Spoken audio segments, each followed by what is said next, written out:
The Premier League delivered a gripping weekend of action as the title race and mid-table battle took fresh twists. Arsenal edged Wolves 2-1 at the Emirates with two late own goals, securing a dramatic victory that extended their advantage at the top of the table.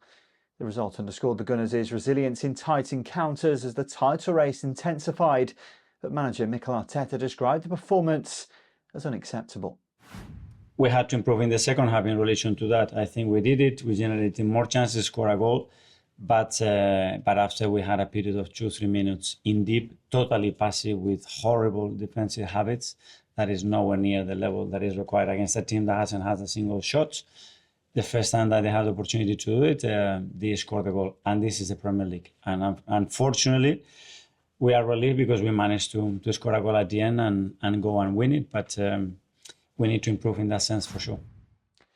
Manchester City responded on Sunday, cruising to a 3-0 win at Crystal Palace. Erling Haaland struck twice, including from the spot, and Phil Foden added a third as City kept pressure on Arsenal in the race for domestic honours. But yeah, really difficult game. We knew it, but we prepared really well after a tough game emotionally against in Madrid.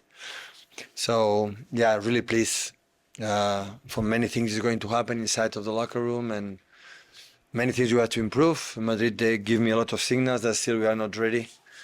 In terms of no mentality, I would say, in terms of how to approach certain games, but because they are young, some players, but of course we are really pleased because I know how tough they are, and make 0-3 here is a good statement for us. In a standout derby, Sunderland stunned Newcastle United 1-0 in the first time we're league derby in nearly a decade. An own goal proved decisive in a heated contest, with Sunderland climbing the table and claiming local bragging rights. And we know that our performance was off of what we needed it to be today. Not from a defensive perspective. I thought we defended pretty well today all through the game. It was a game of really few chances for both teams. Unfortunately, the one big moment goes against us. And it was a bizarre goal really to lose the game with, but it happened, and then we weren't good enough to open them up. Criticism comes with every defeat, but of course with this one I think it will be louder and stronger just because of the game and the importance of the game, and we fully acknowledge that, and that's why it hurts so much. So disappointed for our supporters and sorry for the performance really, in the sense of the lack of goalmouth action, the lack of clinical attacking, which we've tried to pride ourselves on over recent seasons. It wasn't there today, and for that we're sorry. Certainly wasn't a lack of effort from the lads, but today wasn't our day. Aston Villa continue their form, coming behind to seal a 3-2 win at West Ham United, with Morgan Rogers starring with a brace in a high-tempo fixture. Elsewhere, Nottingham Forest produced a statement 3-0 victory over Tottenham Hotspur, boosting their survival hopes and halting Spurs' recent momentum, with now further questions being asked of manager Thomas Frank.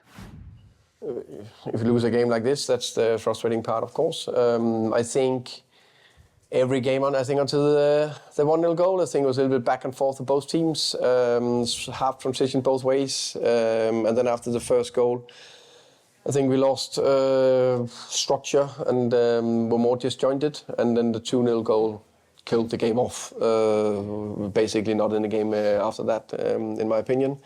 And that's part of keep the structure, keep the game plan, keep going, keep doing the right things. So that's definitely, it's not the first time we've seen that.